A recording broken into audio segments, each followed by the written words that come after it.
고은어가 온당 20장 인터페이스 시작하겠습니다. 인터페이스가 굉장히 중요하죠.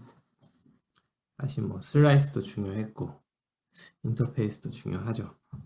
2단계에서 대표적인 세 가지를 꼽자면 슬라이스하고 인터페이스하고 그 다음에 뭐가 있을까? 고루틴 앤 채널 이렇게 세 가지가 가장 중요하지 않나 하는 생각을 해요. 고의 특징이죠. 그 중에 하나 인터페이스를 보겠습니다. 영어로 인터페이스죠. 합성어인데 인터는 우리가 인터랙션 이런 말 하지만 인터랙션 인터와 액션을 합쳐서 인터랙션 또 뭐 있어요? 또 무슨 말이 있을까요? 인터피어 이런 말도 있고 인터라는 거는 이제 상호가 아니죠. 상호. 그러니까 양쪽 두 개 A와 B가 있다. 둘 간에 뭔가 상호. 액션이라고 하면 작용, 상호작용 이런 말인데 페이스는 이제 얼굴이죠. 한자로 면이라고 그러죠. 면. 그래서 직역하면 상호작용 면이라고 직역할 수 있을 것 같은데 그러니까 어떤 두 A와 B가 있다고 쳐봤을 때 얘네 둘이 무슨 이제 관계를 맺는데 둘 간의 관계를 이제 그 면 페이스죠. 이 관계가 작용되는 면이라고 하죠. 관계가 적용되는 그 상호작용면 네, 그런 의미가 있습니다. 그래서 구체화된 객체 우리가 구체화된 객체를 이제 콘크리트 클래스 또는 콘크리트 오브젝트 이러는데 콘크리트 클래스라는 거는 이거는 보면은 이제 구현이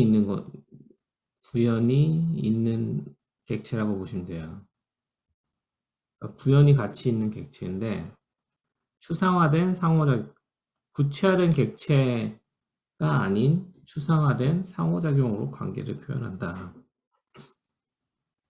제가 저번 시간에 그 메서드 설명할 때 메서드는 그래서 결국에는 뭐라고 그랬죠? 이제 이거는 관계를 나타낸다. 말씀드렸죠. 그러니까 어떤 메서드가 스튜던트 메서드가 있다. 스튜던트 포인트 타입의 메서드가 enroll 클래스 이런 게 있다. 했을 때 서브젝트 메서드를 서브젝트 포인터를 인자로 받아서 뭔가 하는 이런 메서드가 있다. 그랬을 때 서브젝트 스튜던트와 결국 이 말이라는 거는 이 스튜던트와 서브젝트 간에 어떤 관계가 발생하는데 이 메서드는 그 관계는 enroll class라는 관계다. 과목을 등록하는 관계가 발생한다. 이 관계들을 나타낸 이제 문서가 클래스 다이어그램이죠. 여러 문서로 나타낼 수 있는데 대표적으로 클래스 다이어그램이 있고 유즈 케이스 문서가 있죠. 등등등으로 다 표현하지만 어쨌든 현대 프로그램에서 OOP가 나오고 나서 현대 프로그램에서는 이 관계 중심 프로그램이 됐어요. 어떤 객체, 어떤 클래스와 어떤 클래스가 어떤 관계를 맺고 있느냐 요거를 나타내는 게 설계죠. 이제 설계. 클래스를 설계하고 어떤 관계를 나타내는지가 굉장히 중요하단 말이죠. 현대 프로그래밍에서는. O에서는 클래스는 없지만 메서드로 이 관계를 나타낸다. 볼 수 있습니다. 근데 메서드는 구현이 포함되어 있어요. 구현이 포함되어 있다. 그러니까 enroll class라는 메서드를 보면 얘가 중괄호로 여기 안에 구현이 들어가 있거든요. 그러니까 구체적인 코드가 들어가 있어요. 구체화된 코드. 그러니까 관계만 나타내진 않아요. 구체화된 코드가 다. 그러니까 메서드는 관계 플러스 구현인데 여기서 구현 부분을 빼내고 관계, 오로지 관계만 나타내는 게 인터페이스다 이거죠. 구현 부분을 빼내고 관계만을 표현하는 거, 이게 인터페이스다. 구체화된 객체가 아니라, 구체화된 객체라는 건 이제 구현이 포함된 내용 거라는 거죠. 구현이 포함된 객체가 아니고 추상화된 상호작용으로 관계를 표현하는 거를 인터페이스라고 합니다. 이게 뭔지, 이걸 왜 쓰는지, 이게 왜 중요한지에 대해서는 차차 얘기 드리고, 전 선언부터 보죠. 문법적인 방법부터 보겠습니다. 항상 선언부터 해야죠. 선언이 중요하죠. 자, 인터페이스는 이렇게 선언합니다. 먼저 타입부터 써요. 타입. 고에서 선언할 때 맨 앞에다가 뭘 선언할지를 쓰거든요. 그러니까 항상 고는 맨 앞에 선언시 뭘 선언하는지 써요. 그러니까 펑션 이렇게 쓰면 나는 함수를 선언하겠다 이런 얘기죠. 그 다음에 항상 이름이 나오죠. 그 다음에 뭐 드드드드 이렇게 나오는 거고 이러면은 뭐냐, 이건 베리어블, 나는 변수를 선언하겠다 라는 얘기죠. 타입 나오고 이런 식으로. 또 const 쓰면 이건 상수를 선언하겠다 이런 얘기가 되죠. 그러니까 항상 선언할 때 내가 무엇을 선언하는지를 가장 맨 앞에다 쓴다는 거죠. 또 인터페이스는 뭘 쓰냐, 타입을 써요. 결국엔 무슨 얘기냐면 인터페이스는 타입이다. 그러니까 인터페이스라는 건 타입이다. 타입이란 말은 뭐냐, 변수를 선언할 수 있다는 거죠. 이 인터페이스 타입의 변수를 선언할 수 있다, 만들 수 있다 이겁니다. 타입 선언하는 거예요. 타입 선언을 하는데 그 다음에 이름이 오죠. 그리고 종류가 와요. 타입의 종류. 우리가 타입 쓸 때 뭐 스튜던트 이렇게, 이건 이름이죠. 그 다음에 종류는 struct. 그러니까 얘는 구조체 형태의 타입이다 이런 얘기가 되는 거고, 타입을 쓰고 뭐 myInt 하고 종류는 int 이렇게 쓰면 이거는 별칭 타입이 되는 거죠. 여기서는 뭐라고 쓰냐면 인터페이스라고 씁니다. 그러니까 인터페이스 타입의 타입을 선언하겠다 이 소리예요. 그리고 중괄호를 하고요. 중괄호 닫고 요 안에다가 이제 메서드들, 구현이 빠진 메서드들을 적습니다. 그러니까 구현이 빠진 메서드들을 적어요. 이렇게 적습니다. 그래서 보면은 적을 때 메서드를 적는데 펑션, 앞에 펑션이란 말은 없죠. 그냥 펑션 없이 함수명 하고 인자로 구성되어 있는 것들을 적어요. 구현이 빠졌기 때문에 여기 안에 뭐 중괄호로 구현을 넣지 않아요. 구현 빠지고 그냥 함수명하고 함수 타입, 뭐 어떤 입력을 받고 어떤 출력을 주는지만 적었습니다. 얘는 지금 두 개의 메서드를 가지고 있죠. 메서드 정의를 가지고 있습니다. distance, int. 그러니까 fly라는 놈이 있고 얘는 입력이 하나도 없고 출력도 없는 함수고 메서드고, work라는 놈이 있고 얘는 인티저 입력 하나 받고 출력을 하나 주는 메서드다. 요 두 개의 메서드를 가지고 있으면 그 구현이 없이, 구현은 필요 없고 구현은 어떻게 되든지 상관없는데 어쨌든 요 두 개의 메서드를 가지고 있으면 요 dog 인터페이스로 보겠다, 사용할 수 있다 이런 얘기예요. 그러니까 요 두 개의 메서드가 이 dog 인터페이스를 라는 관계가 있는데, 다시 보면 dog 인터페이스라는 관계를 가지고 있는데 요 관계를 가지고 있기 위해서는 두 개의 메서드가 필요하다. 어떤 관계를 나타내는데 요거를 나타내기 위해서는 두 개의 메서드가 필요하다. 뭐냐? fly가 있어야 되고 아니면 work가 있어야 된다. 뭐 이렇게 표시할 수도 있고, 아니면 어떤 객체가 dog 인터페이스라는 요 인터페이스를 우리가 구현했다고 그러거든요. 영어로는 이거를 implement라고 해요. implement 하기 위해서는 뭘 가지고 있어야 되냐면 두 개의 메서드가 필요하다. fly와 work라는 하나는 인티저와 인티저를 반환하는 요 두 개의 메서드가 있으면 요 A가 요 두 개의 메서드를 포함하고 있으면 더욱 인터페이스를 구현하고 있다 라고 보는 거죠.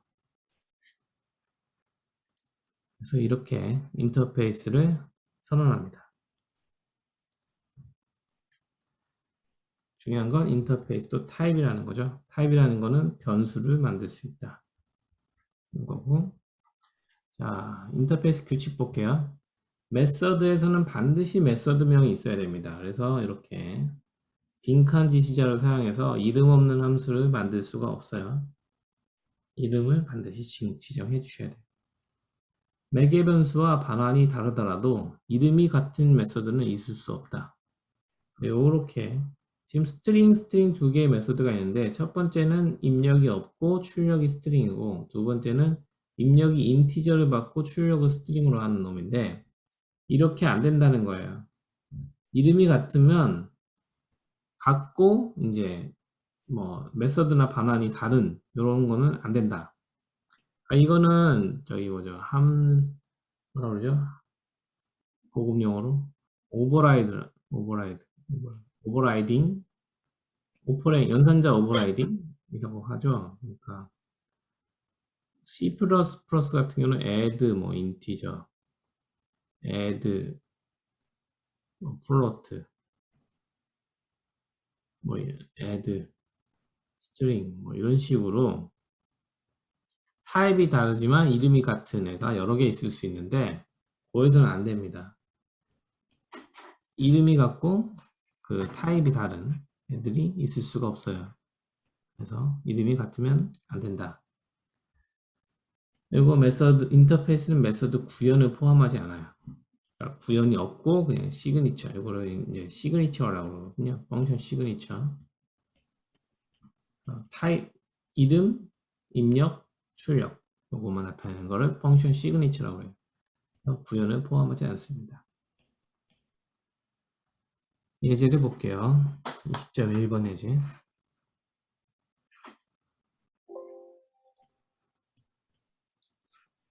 질문 있으시면 남겨주세요.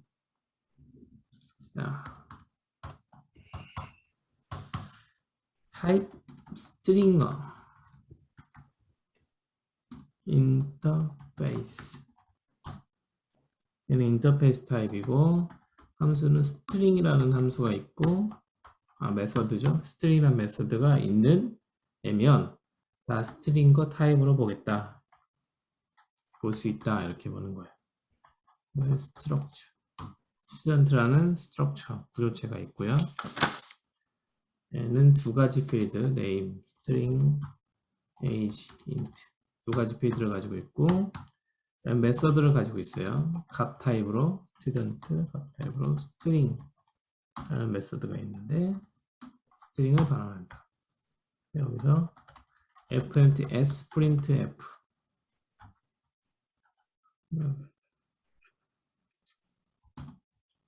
안녕 나는 %d살 %s라고 해. 그 다음에 s.age s.name 이렇게 한 다음에 그러면 지금 스튜던트 저기 구조체가 있고 스트링이라는 메서드가 있고요. 값 타입으로 스트링을 반환하죠. 그 다음에 sprintf라는 거는 이제 그냥 printf라고 하면 저기죠. 화면에 출력 그 터미널에 출력이 되는데 sprintf라고 하면 이런 문자열을 만들어 가지고 문자열을 반환해줘요. 그래서 요거의 반환 타입은 스트링이다. 이렇게 생긴 문자열이 만들어진다. %d에 age가 들어가고 name이 들어가겠죠.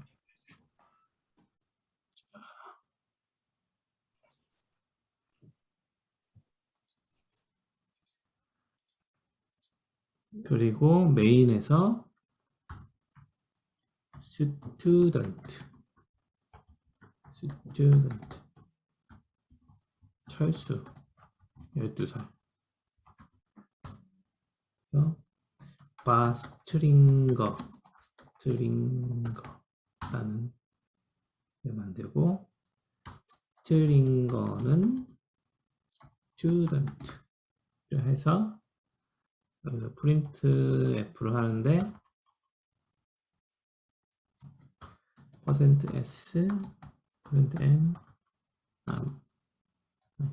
역슬래시 n 스트링거의 스트링이라는 거죠. 자, 보면은 student라는 애를 만들었고요.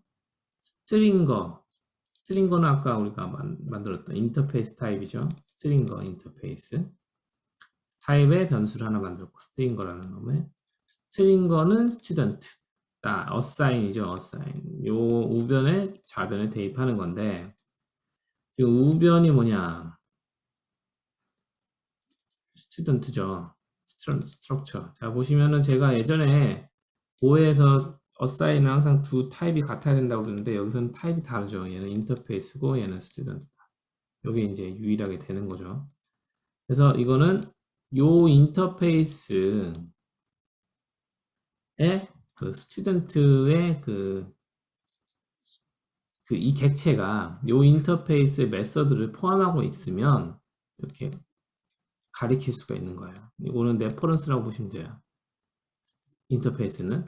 그래서 스튜던트가 지금 보시면 스튜던트가 스트링이라는 메서드를 가지고 있잖아요. 스트링이라는 메서드를 가지고 있으니까 이렇게 표시가 되는 거죠. 스트링이라는 메서드를 가지고 있고, 얘는 스트링이라는 거는 저기 스트링 반환 타입을 갖고 있으니까 지금 요 인터페이스가 가지고 있어야 되는 요 메서드 목록이 그걸 구현하고 있죠. 스튜던트 객체가, 클래스가, 그럼 뭐 죄송합니다. 말을 자꾸 헛나오네. 스트럭처가. 그래서 스튜던트라는 스트럭처가 스트링어라는 인터페이스를 임플리멘트 하고 있다. 구현하고 있다. 말을 해요. 스트링거라는 건 스트링이라는 메서드가 있어야 되는데, 스트링 타입을 반환하는 요거를 스튜던트가 포함하고 있기 때문에, 요 메서드를 포함하고 있기 때문에 요거를 구현하고 있다라고 볼 수 있다. 본다는 거죠. 구현하고 있다고 본다. 이렇게 얘기하는 거예요.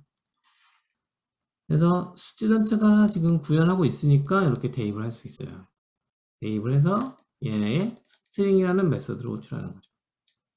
만약에 이 스튜던트가 두 번째 메서드가 있다고 쳐보죠.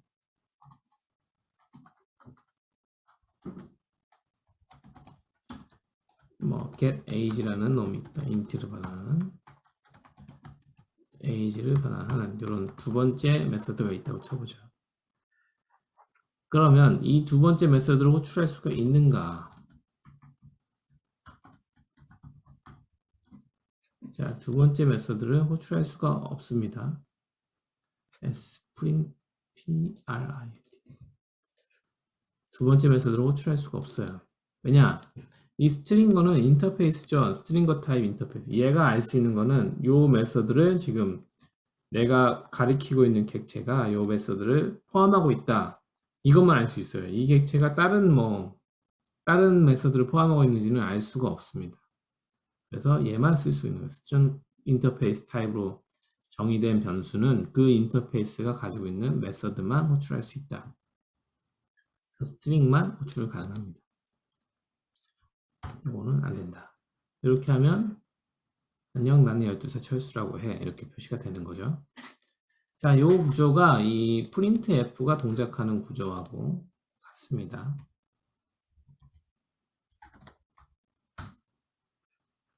fnt 패키지에 이게 뭐지? 도큐멘트가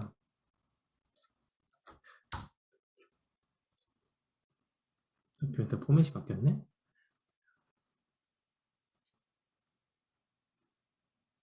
printf 볼게요. 프린트 볼게요.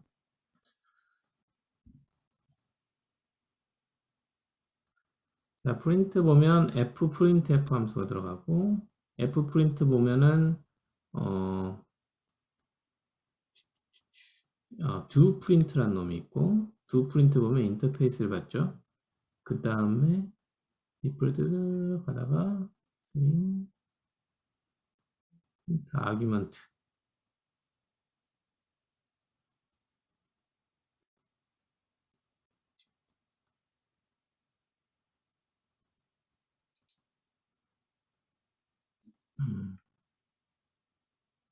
여기 보시면은 타입별로 다른 값을 찍어요. 이게 이 타입이 뭐냐, 아규멘트 타입이 불이냐, 플롯이냐, 뭐냐 이렇게 찍다가 맨 마지막에 리프렉트 밸류를 가서 인터페이스면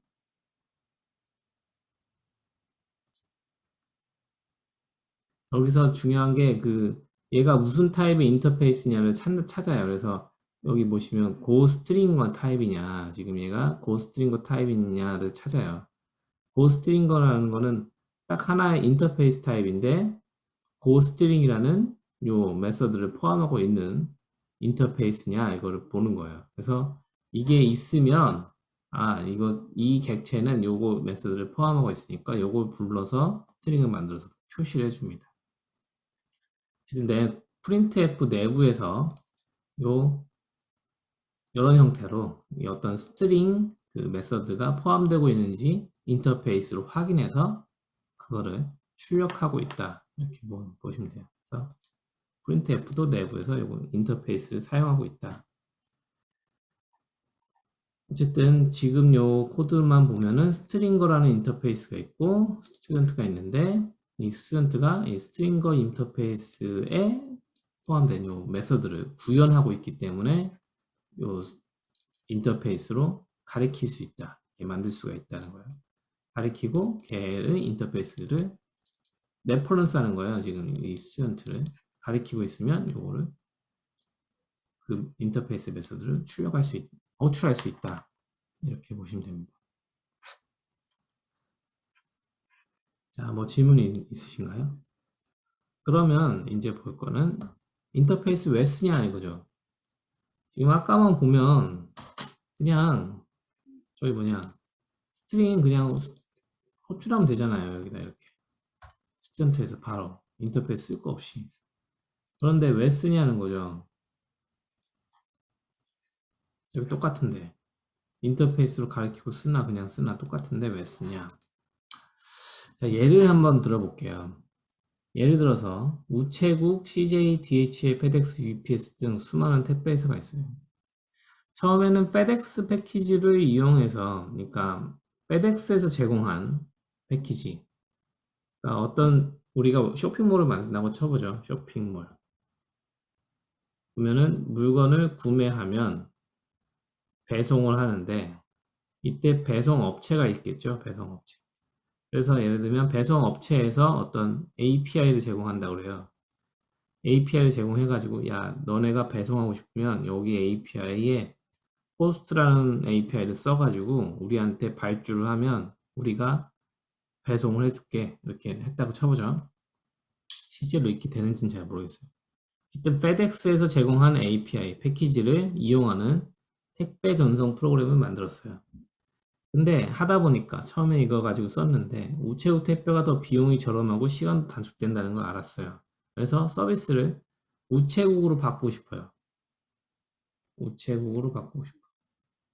원래는 페덱스로 쓰고 있다가 이거를 우체국으로 교환하고 싶어요. 근데 페덱스와 우체국에서 제공하는 각 패키지에 제공하는 타입이 달라서 기존에 만들었던 코드가 모두 동작하지 않은 문제가 생겼습니다. 이 문제를 알아보고 인터페이스를 풀어봅시다. 그러니까 처음에는 페덱스를 이용해서 제공한 API로 프로그램을 만들었는데 나중에 우체국으로 바꾸려고 보니까 우체국에서 제공하는 이 타입이 다르다는 거죠. API도 다르고. 이럴 경우에 어떻게 해결할 거냐 하는 문제가 있는 거죠. 인터페이스 이용해서.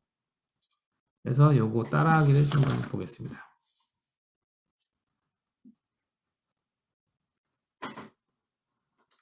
한번 코드를 짜볼게요. 먼저 우리가 ch20이라는 놈을 하나 만들 거고요. 여기 밑에다가 FedEx라고 만들게요. FedEx go. FedEx에서 제공한 패키지다. FedEx import FOD. 그래서 얘는 이제 FedEx sender라는 타입을 제공하고요. 내부는 필드는 어떻게 되어 있겠죠? 필드가 있겠죠? 그리고 메서드를 제공하는데 FedEx sender 메서드가 가지고 있는 메서드 중에 send라는 메서드가 있다. parcel 소포를 받아서 화면에 그냥 출력하는, 지금은 그냥 화면에 출력해요. FedEx sends %s parcel 해가지고 parcel. 어떤 소포 택배를 받아서 그걸 발송하는 요런 애가 있다. 요거를 이제 FedEx에서 지금 에러 이렇게 나는 거는 요거 지금 GoPLS라는 툴이 지금 안 맞아서 그렇거든요. 이게 항상 모듈 루트로 열어야 된다고 지금 불평불만을 하는 거예요. 근데 뭐 무시하셔도 됩니다. 사실. 일단 FedEx에서 제공한 패키지가 이런 놈이 있고 타입이 있고 샌드라는 메서드를 제공하고 있다. 그래서 외부에서 요거를 이용해서 택배를 보낼 수가 있는 거예요. 자, 그러고 요거를 이용한 코드가 지금 EX20.2 에서 요거를 이용한다고 봅시다. .go 패키지 메인, 얘는 메인 함수고 import, 우리는 FedEx에서 제공하는 패키지를 임포트 할 거야. 고프로 먼저 모듈부터 만들어줘야 되는데 요 채널에서 모듈을 만들어 보죠. cd 우리가 만든 채널 챕터 20이라는 요 폴더에서 모듈을 만들 거야. 모드 init 고프로젝트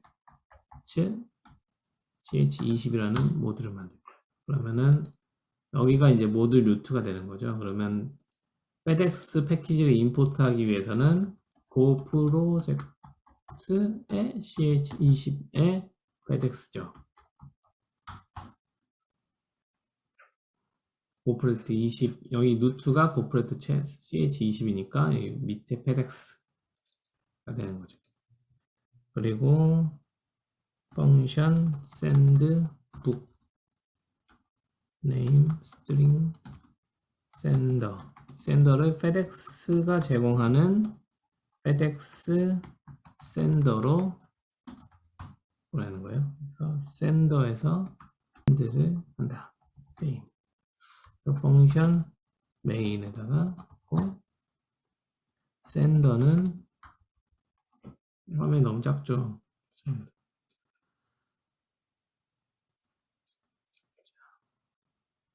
sender는 FedEx에서 패키지에서 제공하는 FedEx sender를 사용하겠다. 그리고 sendbook 어린 왕자를 보내요.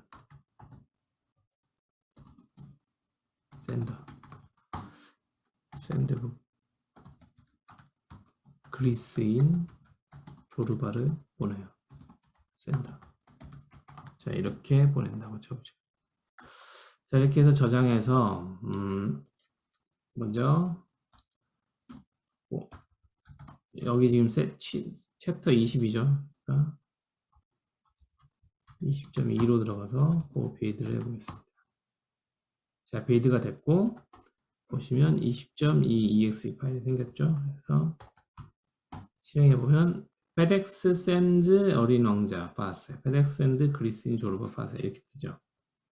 그러니까 우리가 만든 프로그램 다시 보면 FedEx 패키지가 있고 여기에서 제공하는 애들이 있어요. 타입과 메서드를 제공하고 있다. FedEx send라는 타입이 있고 얘는 send라는 메서드를 가지고 있다. 그래서 외부에서 요 패키지를 가져와서 임포트 해가지고 요 send를 호출하면 FedEx를 통해서 택배를 보낼 수 있는 거예요. 그래서 어떤 프로그램이 있는데 얘는 FedEx에서 제공하는 요 패키지를 임포트 해가지고 거기서 sender를 가지고 택배를 보내는 거예요. 어린 왕자라는 책을 보내고 그리스인 조르바라는 책을 보내는 겁니다.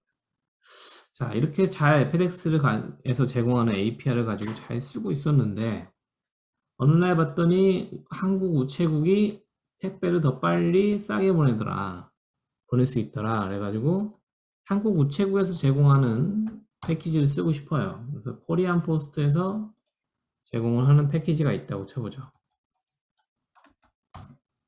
코리안 포스트 패키지가 있는데 얘는 똑같은 일을 하는 건데, 그러니까 똑같이 택배를 보내는데 포스트 샌더라는 타입을 제공하고 스트럭처를 제공하고 포스트 샌더에 샌드라는 애를 제공하더라. 그래서 얘는 print f 가지고 우체국에서 택배 %s를 보냅니다. 라는 거죠.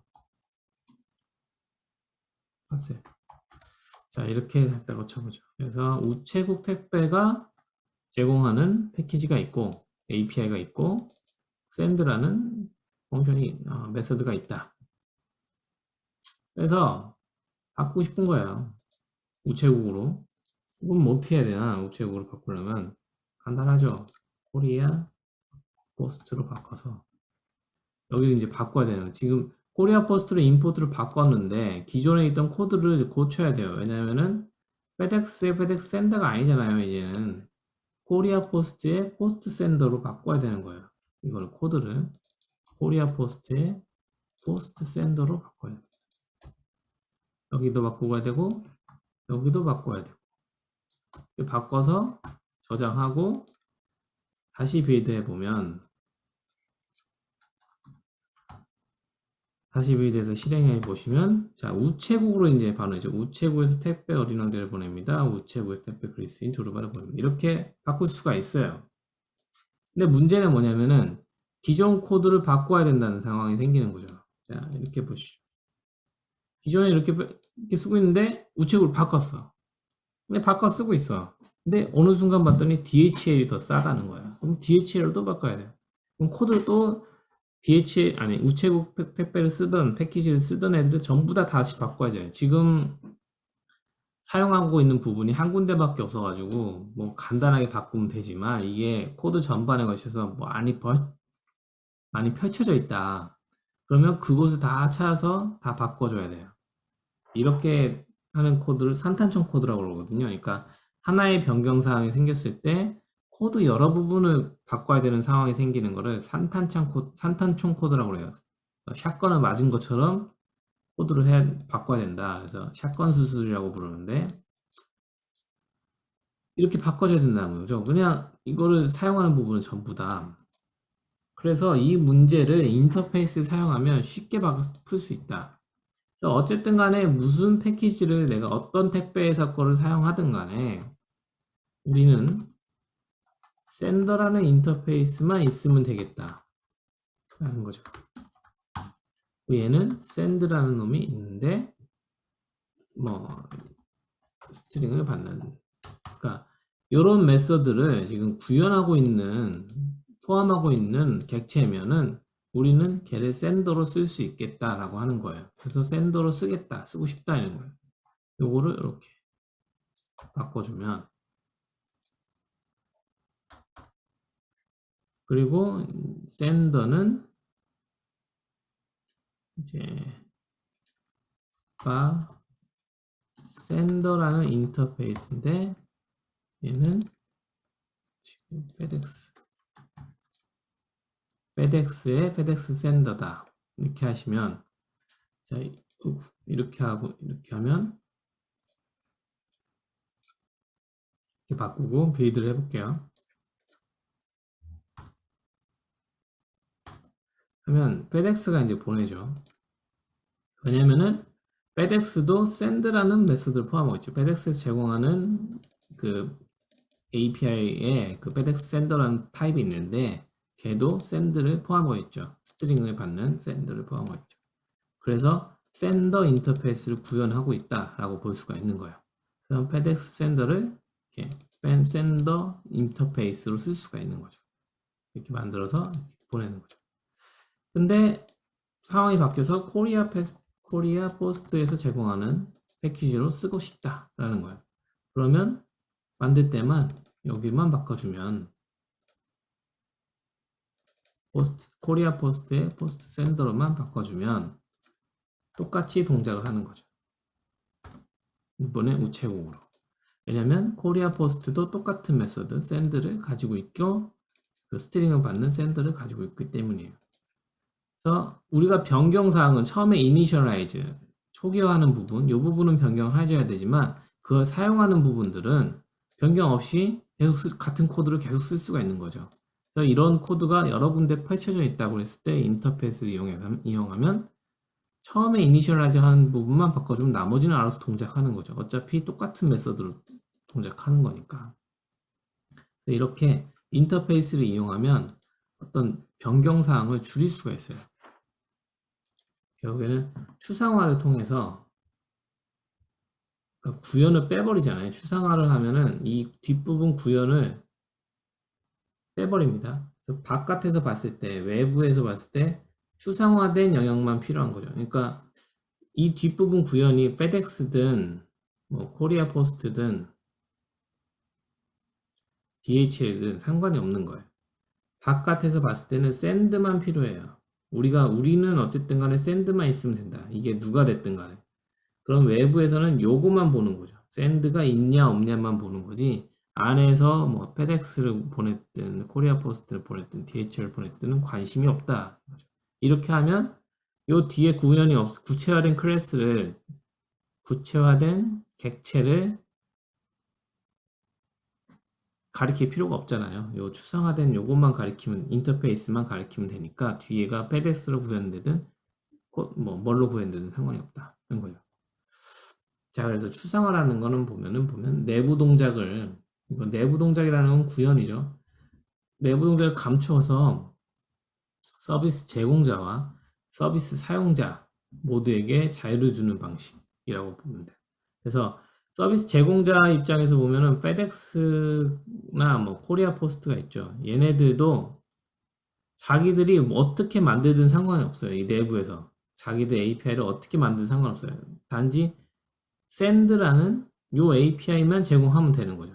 자기들 입장에서는 안에 구현은 어떻게 만든 상관없이 그 외부에서 봤을 때도 이 서비스 사용자 입장에서도 이 안에 내부가 어떻게 만들어졌든 상관없고 무슨 어떤 패키지를 쓰든 상관이 없어요. 그러니까 페덱스 걸 써도 되고 코리안 포스트 써도 되고 중요한 거는 요 메서드가 있냐 없냐만 중요한 거죠.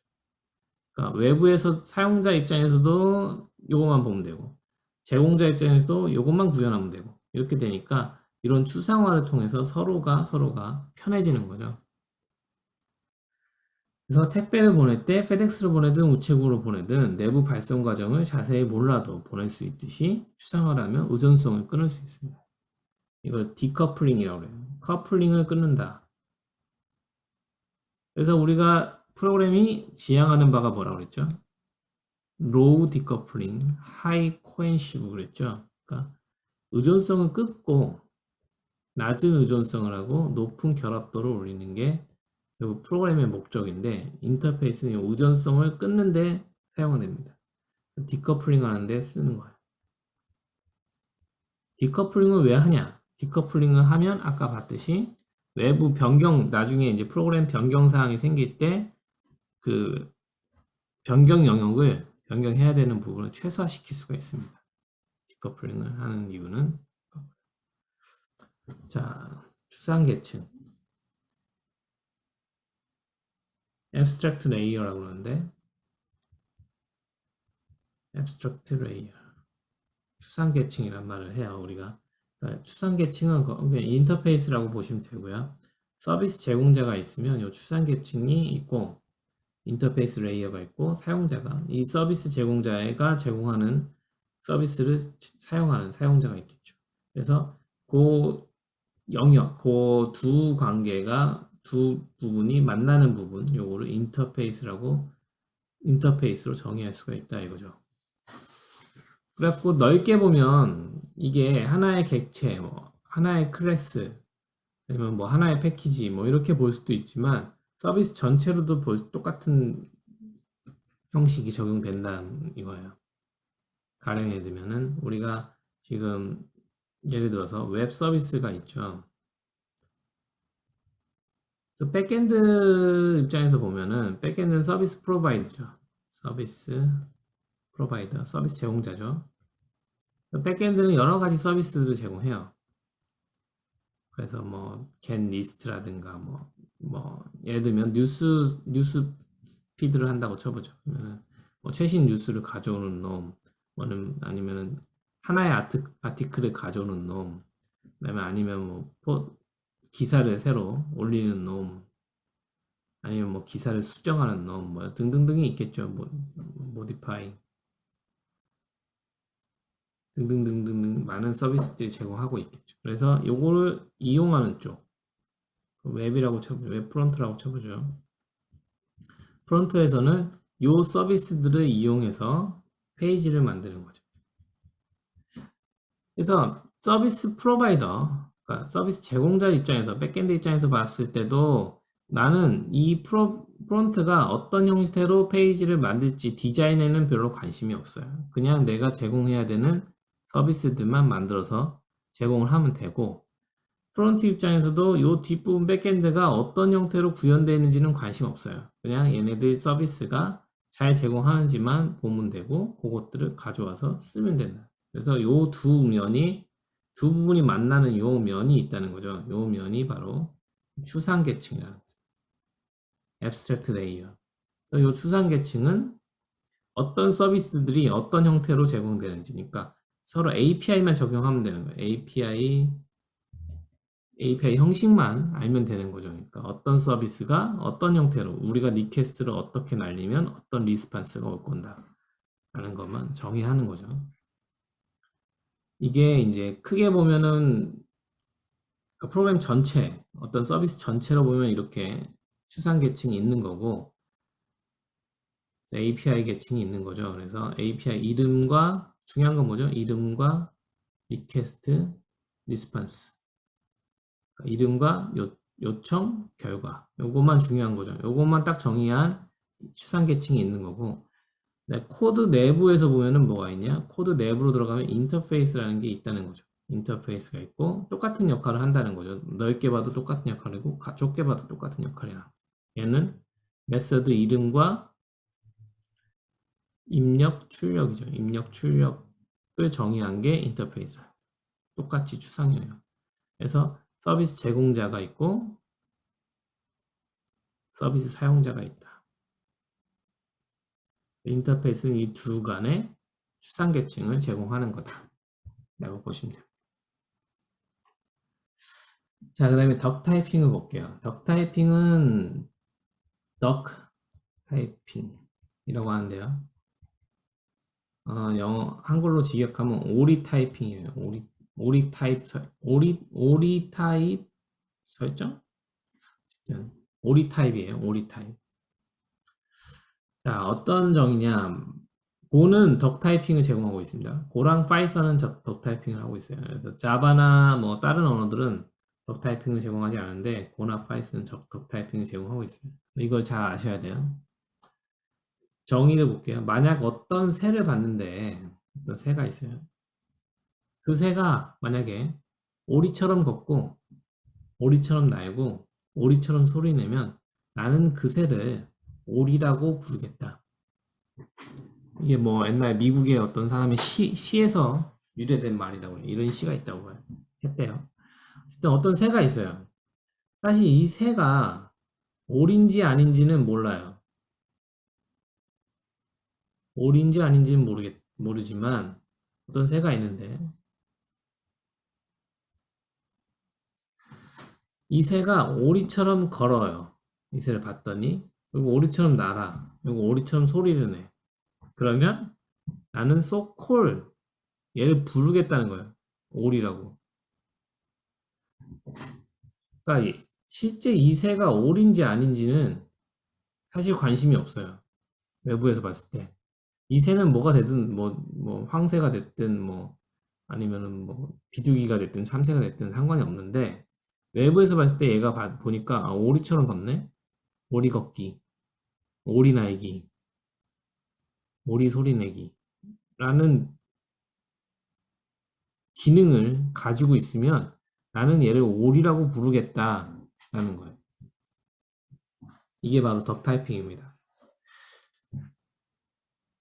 우리가 아까 아까 예제로 봤던 것처럼 인터페이스를 정의하는데 어디서 정의했죠? 저기 이 메인 프로그램에서 정의했잖아요. 그러니까 샌더라는 인터페이스가 있는데 얘는 얘로 쓰려면 샌더 인터페이스가 되려면 뭐가 있어야 되냐? 샌드라는 메서드가 있어야 된다. 그러니까 이것만 있으면 우리는 샌더로 쓰겠다는 거예요. 근데 이 인터페이스를 누가 정의하냐? 페덱스나 서비스 프로바이더가 정의한 게 아니에요. 그러니까 서비스 제공자가 정의한 게 아니라 서비스를 이용하는 쪽에서 그냥 정의했어요. 이거를. 그러니까 서비스 제공자가 만약에 다른 언어 같으면 이렇게 해야 된다는 거죠. 자바 같으면 여기다 implement sender. 그래서 여기다 sender를 정의하고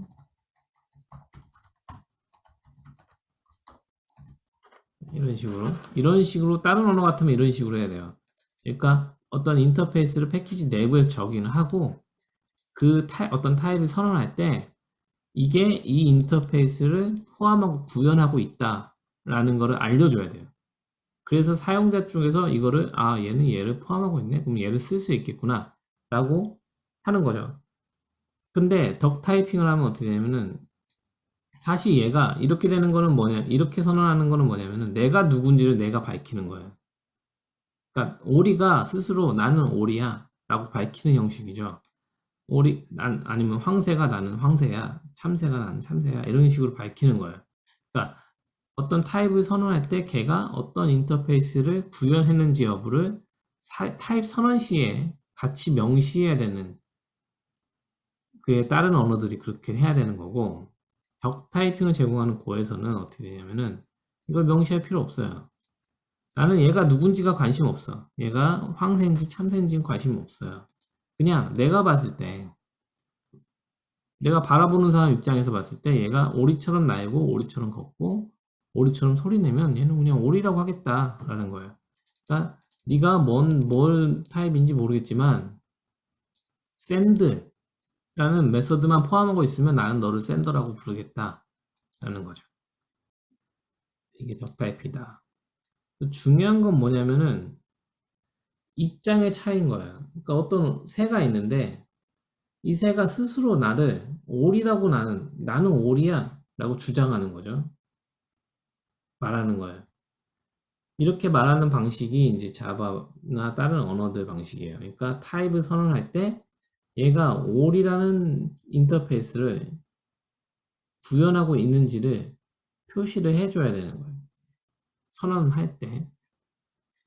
이게 이제 기존 방식이면 덕 타이핑은 어떤 새가 있어. 얘가 실제로 올인지 아닌지는 관심 없고 내가 봤을 때 누구죠? 사냥꾼 입장에서 봤을 때 사냥꾼이라는 거는 다시 말하면 서비스 사용자죠. 사용자 입장에서 봤을 때 네가 오리처럼 날고 오리 날기와 오리 걷기와 오리 소리 내기를 가지고 있으면 나는 너를 그냥 오리라고 부르겠다 이거예요. 네가 참새인지 황새인지는 관심 없고 어쨌든 오리 날기와 오리 걷기와 오리 소리 내기를 가지고 있으면 나는 너를 오리라고 부르겠다라는 거죠. 그런 얘기는 인터페이스를 서비스 사용자 쪽에서 인터페이스를 선언하는 거죠. 덕이라는 인터페이스 선언하는데 얘가 뭐 fly를 가지고 있고 fly 메서드를 가지고 있고 뭐 work라는 메서드를 가지고 있고 뭐 소리 내는 게 뭐냐 sounds라는 뭐 메서드를 가지고 있으면 너를 오리 인터페이스를 구현하고 있다 라고 생각하겠다라는 거죠. 외부에서 사용자 입장에서 인터페이스를 선언해서 쓸 수가 있다 이렇게 보는 거예요. 자, 덕타이핑을 왜 하냐 그러면 왜 좋냐. 자, 보면은 덕타이핑이라는 건 이제 사용자 쪽에서 타입 선언 시에 요 인터페이스가 구현돼 있다고, 그러니까 자바 같은 경우는 요거를 implement 타입 선언 시에 이 인터페이스가 구현돼 있다고 이렇게 정의를 해줘야 돼요. 그래야 이 인터페이스 쓸 수 있어요. 같은 메서드를 포함하고 있더라도 이 implement 정의가 안 돼 있으면 그 인터페이스 구현하고 있는 게 아니에요. 자바에서는. 근데 고에서는 이럴 필요가 없고 그냥 타입 선언은 그냥 하면 되고, 만약에 얘가 인터페이스에 이제 우리가 아까 첫 번째 예에서 스트링거라는 인터페이스 변수를 만들어서 스튜던트에서 대입했죠. 자, 이렇게 대입할 때 체크하는 거예요. 만약에 이 객체가 이 인터페이스에 선언된 메서드를 포함하고 있으면 대입이 되고, 안 되면 컴파일 타임에서 에러가 납니다. 컴파일 에러가 난다. 예제로 볼게요. 아까 우리가 스튜던트 이렇게 했었죠. 스트링거. 뭐 스트링거가 아니라 스트링이라는 메서드를 포함해야 스트링거로 사용될 수 있다. 이렇게 보면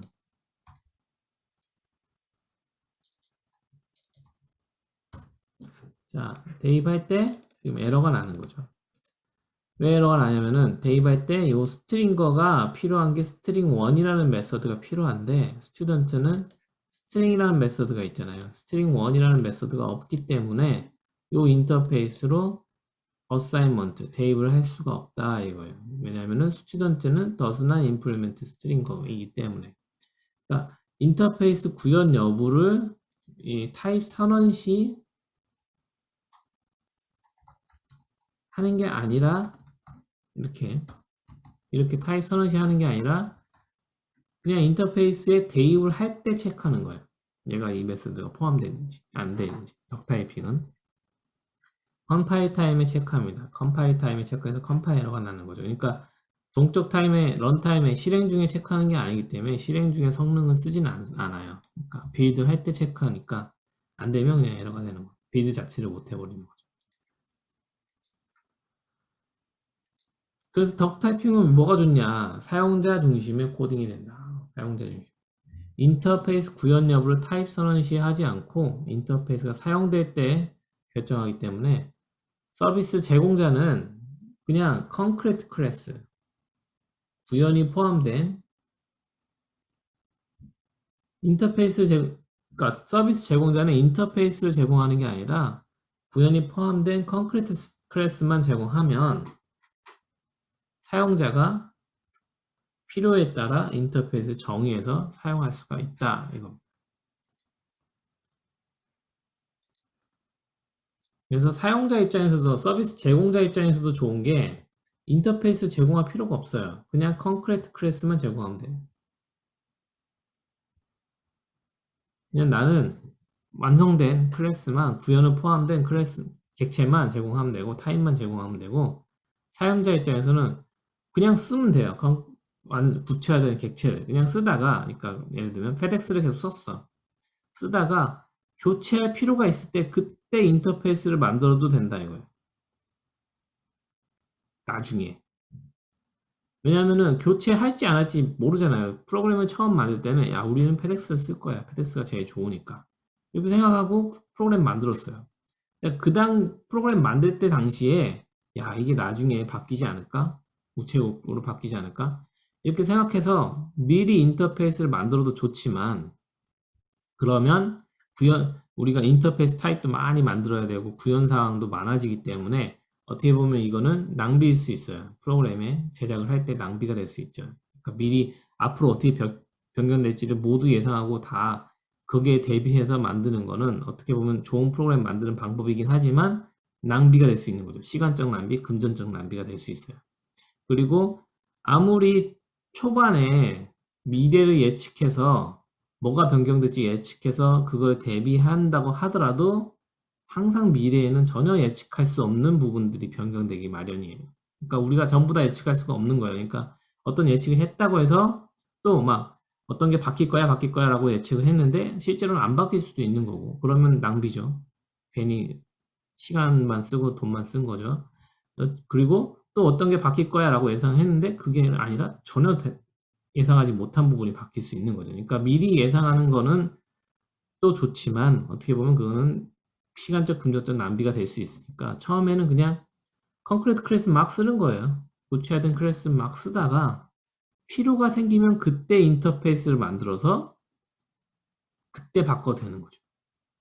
그러니까 이게 가능한 이유는 이게 덕 타이핑이기 때문에 그렇다.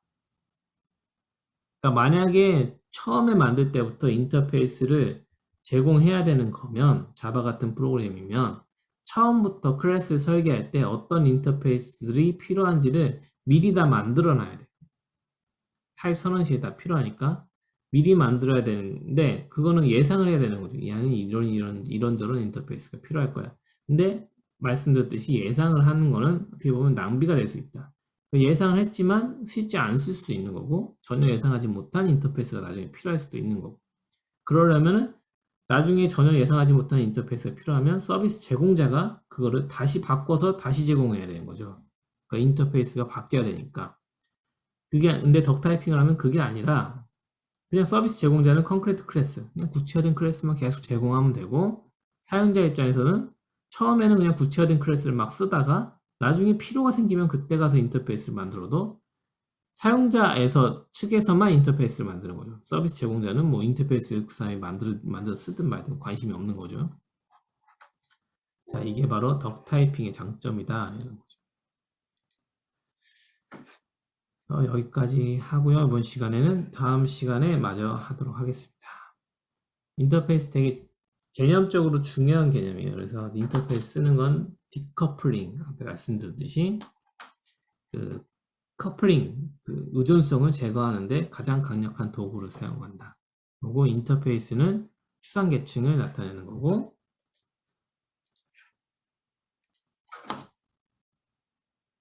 디커플링 하는 도구죠. 인터페이스는 디커플링. 그리고 추상 계층을 나타내는 거고 추상 계층이라는 거는 뭐 이제 사용자와 서비스 제공자와 사용자 간의 어떤 대화, 인터랙션, 상호작용 면이라는 거죠. 서로 상호작용하는 그 부분을 정의하는 거죠. 추상계층. 이걸 추상계층이라고 그러고 이게 이제 프로그램 내부에서 보면 인터페이스라는 형태로 제공되고 뭐 외부에서 보면 이제 전체 프로그램 서비스 전체로 보면 뭐 뭐라고 하죠? API 정의 뭐 이런 형태로 볼 수도 있죠. 어쨌든 추상계층이 제공하는 거고 그 다음에 덕 타이핑. 덕 타이핑이라는 거는 결국에는 새가 자기 스스로 내가 오리야 라고 말하는 게 아니고 외부에서 봤을 때 얘를 정의하는 거죠. 얘는 오리구나 라고 정의를 하는 거죠. 그러니까 얘 스스로가 내가 누군지를 말하는 게 아니라 외부에서 봤을 때 너는 오리야 라고 부르는 거죠.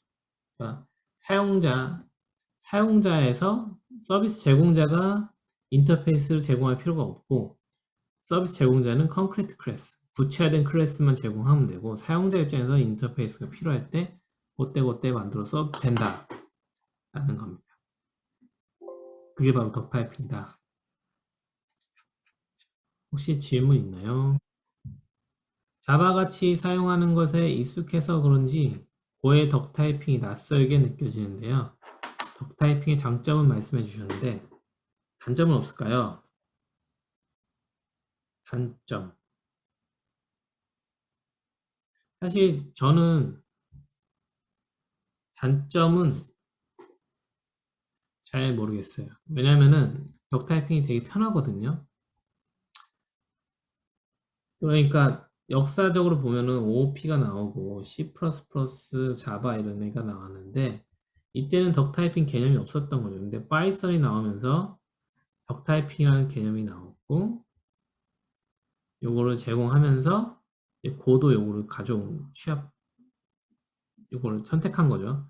그래서 덕 타이핑이 좋다. 나중에 나온 거니까 라고 볼 수 있고 근데 단점이라고 보면은 제가 봤을 때는 구현이 어렵다. 그러니까 이거는 뭐 우리 프로그래머가 구현하는 게 아니고 그러니까 언어 구현이 어렵다. 덕 타이핑 자체 구현이 어려울 거다.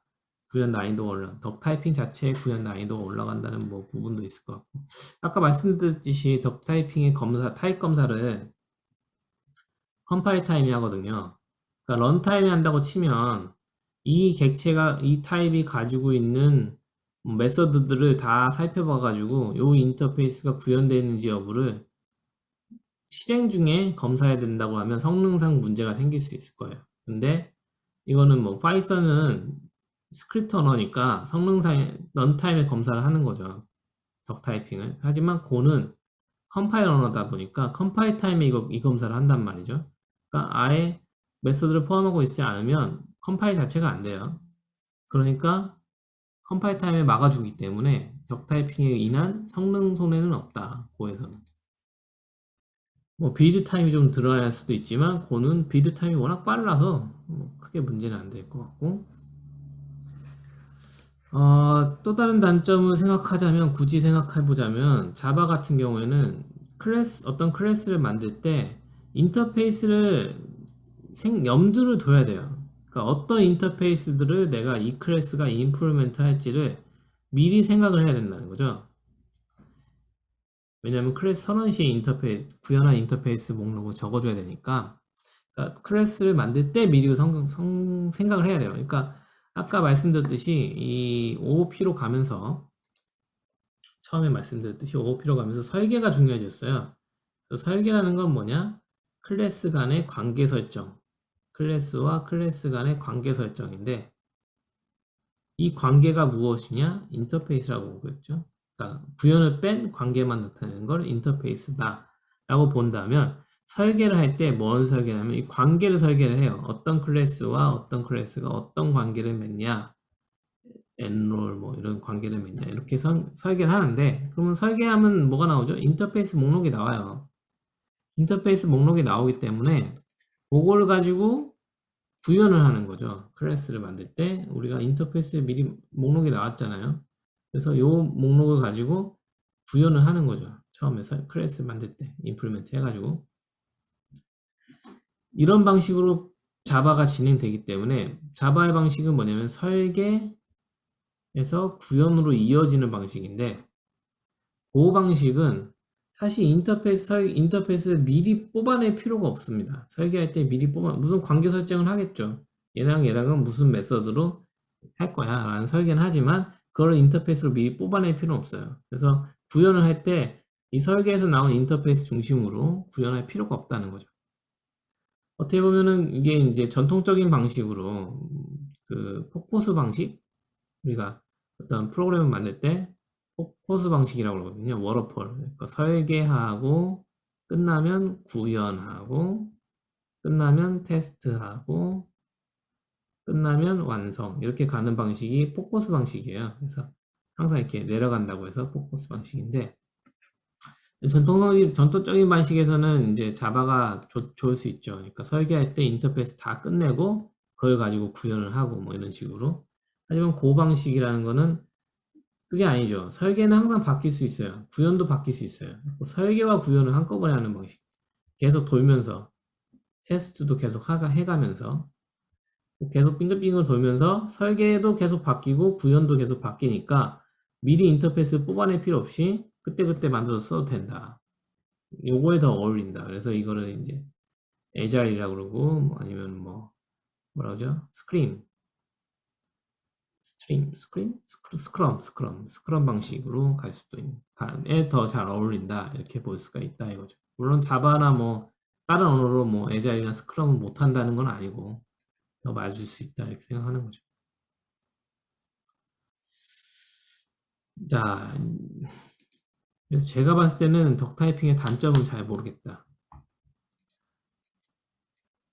자바를 안 써서 모르겠는데, 자바 인터페이스는 저렇게 사용자 입장에서 정의하지 않고 제공자가 정의해주는 건가요? 덕타이핑 이해라니 왠지 비교해서 이해하고 싶어지네요 라고 말씀하셨죠.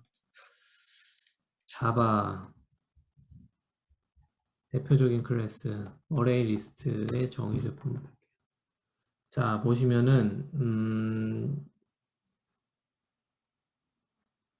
코드를 볼 수가 있나?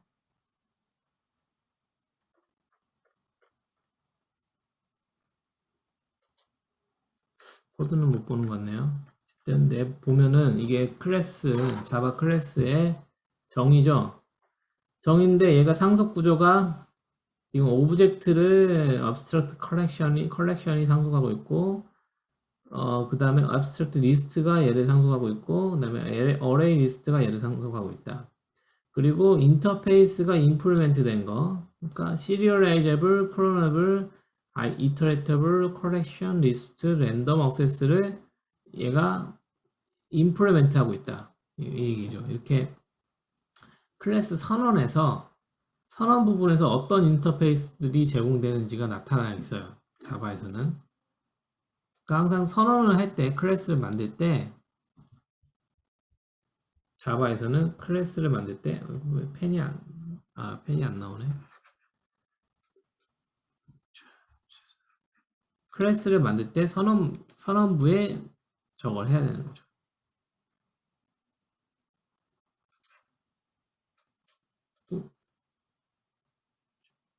네.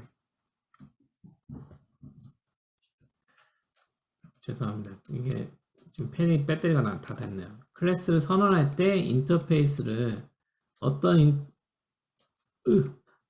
인터페이스를 구현하는지를 클래스 선언에 다 나타내 줘야 돼요. 그래서 처음에 클래스를 만들 때부터 어떤 인터페이스를 구현할 건지를 미리 다 정의를 해 줘야 되는 거죠. 자바에서는. 근데 고에서는 그럴 필요가 없다. 고에서는 뭐 예를 들면 타임 말고 뭐가 있을까요? 고에서는 근데 인터페이스 정의가 따로 없어요. 그러니까 뭐 듀레이션이라는 놈이 무슨 인터페이스를 이 타입이 무슨 인터페이스를 임플리멘트 하고 있다 이런 얘기가 없는 거죠. 왜냐하면 그럴 필요가 없어요. 쓰는 쪽에서 알아서 쓰면 되니까. 티커라는 놈이 무슨 인터페이스가 있는지 없는지 이거 또 모르는 거죠. 그냥 얘가 어떤 함수들을 제공하고 있다 이것 정도는 알려주는 거죠. 그러니까 이런저런 함수들을 제공하고 있으니까 네가 이것들 필요하면 쓰고 나중에 뭐 인터페이스가 필요하면 정해서 써라 뭐 이렇게 되는 거죠. 서로 다른 탭배사 패키지끼리 메서드명 입력 반환값을 갖도록 하는 합의는 필요할 수 있겠다는 점이 단점일 수 있겠다고 생각돼도 분분일까요? 라고 하셨는데 사실 이 합의는 뭐 인터페이스를 서비스 제공자가 선언을 하든 해야 되든 나중에 보는 쪽에서 선언을 해야 되든 상관이 어쨌든 합의는 해야 돼요. 합의를 안 하죠. 어쨌든 그냥 합의는 안 해, 얘네들은. 택배사끼리 무슨 합의를 해요, 자기들이. 합의 안 하죠. 그러니까 가령 우리는 예를 들면 AWS, 아마존에서 클라우드 서비스 제공하고, 구글에서 클라우드 서비스 제공하고, 마이크로소프트 애저, 마이크로소프트 클라우드 세 개의 회사가 클라우드 서비스를 각각 제공하는데 인터페이스가 다 달라요.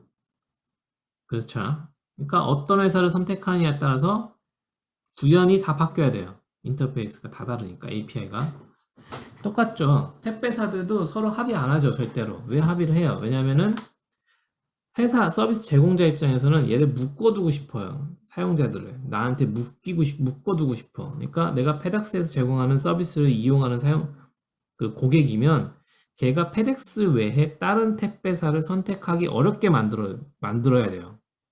그래야 계속 쓸 거 아니에요. 내가 가격을 올려도 야, 이 가격이면은 우리가 구현을 새로 하는 것보다는 싸다 하니까 계속 써야죠.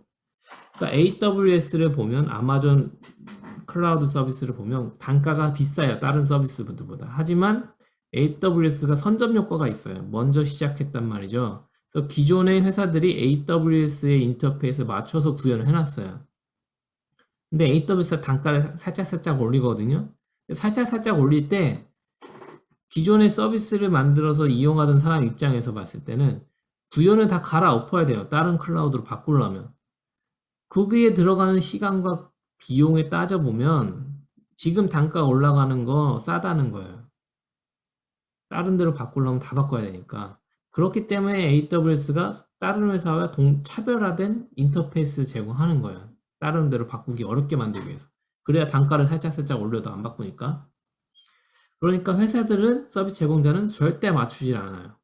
그러면 사용자 입장에서는 그러니까 절대 맞추질 않으니까 그거는 뭐 합의는 어차피 안 하는 거고 그럼 인터페이스는 서로 다른 인터페이스 제공하는데 그럼 사용자 입장에서는 어떻게 할 거냐 우리가 예제로 봤을 때는 같은 API를 제공한다고 가정하고 예제를 짰지만 절대 그렇지 않아요. 그럴 때는 어떻게 해야 되냐? 그럴 때는 어댑터라는 패턴을 사용해서 그러니까 서로 다른 부분을 맞춰줘야 돼요. 그러니까 예를 들면 아마존에서 EC2라는 아마존의 S3라는 데이터베이스가 있어요. S3라는 뭐 파일 형태의 데이터베이스 제공하고 있는데 아마존에서 구글에서도 비슷한 서비스 제공할 거고 애저에서도 비슷한 서비스 제공할 거지만 인터페이스가 다 다르기 때문에 같이 기존 구현을 그대로 쓸 수는 없어요. 그러면 하나의 완충지대를 놓는 거예요. 그래서 이거를 이제 전문적 용어로 어댑터 패턴이라고 그러거든요. 그러니까 얘가 이런 형태의 어떤 서비스 제공하고 얘는 뭐 이런 형태의 서비스를 제공하고 얘는 뭐 이런 형태의 서비스를 제공한다고 보죠. 그러면 이거를 하나로 맞춰야 되니까 하나의 완충지대를 만들어요. 그래서 얘는 요거에 딱 맞춰서 이런 형태를 만들고 얘는 이런 형태를 만들고 얘는 이런 형태를 만들면 요거를 딱 만들어서 합쳐버리면 어떻게 되냐? 결론적으로 우리가 봤을 때는 이런 형태가 된다 이거죠. 그러면 사용자가 봤을 때는 그냥 요렇게만 만들면 되는 거죠. 요렇게만 빠듯하게만 이렇게 할 수 있기 때문에 이런 완충지대, 그러니까 각 인터페이스가 다른 부분에 맞춰서 이거를 하나의 통일화된 인터페이스로 바꾸는 부분이 필요하다는 거죠. 그거를 이제 어댑터라고 그래요. 어댑터, 글씨가 안 써지네요. 어댑터, ADAPTR. 그러니까 어댑터라는 거는 우리가 그 아답터 그러죠. 프로그램에서 그 전자기 제품 쓸 때 아답터를 꽂아서 쓰잖아요. 아답터라는 거는 그러니까 전기가 110V, 200V, 220V로 오는데 요거를 이제 내부에서 쓰는 전기 5V나 뭐 10V로 바꿔주는 거를 아답터라고 하는데, 그러니까 내부에서 필요한 인터페이스가 있는 거고 바깥에서 제공한 인터페이스가 있어요. 그거를 바깥에서 제공한 거를 내부에서 필요한 인터페이스로 바꾸는 거를 어댑터 패턴이라고 합니다. 뭐 이런 형태로 만들어야지 사용자들은 절대 맞춰주질 않는다. 그러니까 그거는 덕타이핑을 쓰든 말든 간에 맞추는 거는 항상 필요해요. 설계라는 것은 예를 들면 인터페이스 펑션들을 만드는 게 설계인가요? 만드는 거는 이제 구현 여부를 말씀하는 건데, 설계라는 건 이제 보다 인터페이스에 집중하는 거죠. 그러니까 어떤 관계만 설정하는지, 클래스 간에 어떤 관계들이 설정되고 그 설정된 관계가 언제 어떻게 불리는지를 예측하는 거, 이거를 설계라고 보실 수 있어요. 근데 뭐 설계는 뭐 그러니까 설계가 뭐냐? 그러니까 설계라는 거는 소프트웨어 아키텍처라고 그러는데 소프트웨어 아키텍처가 뭐냐라는 정의는 굉장히 복잡하고 되게 다양한 정의가 많습니다. 그래서 아키텍처가 구체적으로 하는 일이 뭐냐 이거에 대해서도 많은 책과 뭐 얘기가 있으니까 그거에 대해서 제가 뭐 이건 뭐다라고 말씀드리기는 어렵고, 그러니까 대략적으로 보면은 관계에 좀 더 집중해서, 그러니까 어떤 객체 간의 관계가 어떻게 설정되고 어떤 관계가 어떻게 호출되는지에 집중하는 게 설계다. 제공자가 오리처럼 만들어도 제가 닭처럼 쓰고 싶으면 커스텀이 가능하다는 거 이해될까요? 뭐 그렇죠. 그러니까 어댑터를 만들어서 사용자가 제공하고 있는 인터페이스가 있는데 그게 내 쪽 구현과 맞지 않으면 서로를 맞춰주는 완충지대가 필요하다는 거죠. 그렇게 만드는 건 어댑터라고 그러고, 사실 어댑터는 뭐 고만 쓸 수 있다 이게 아니에요. 덕타이핑에서만 어댑터가 되는 게 아니고 자바에서 다 어댑팅이 되죠. 그러니까 자바 쪽에서 제공하는 인터페이스가 있고 내 프로그램에서 내부에서 정의한 인터페이스가 있을 때 이게 맞지 않으면 두 개를 맞춰줄 필요가 있는 거.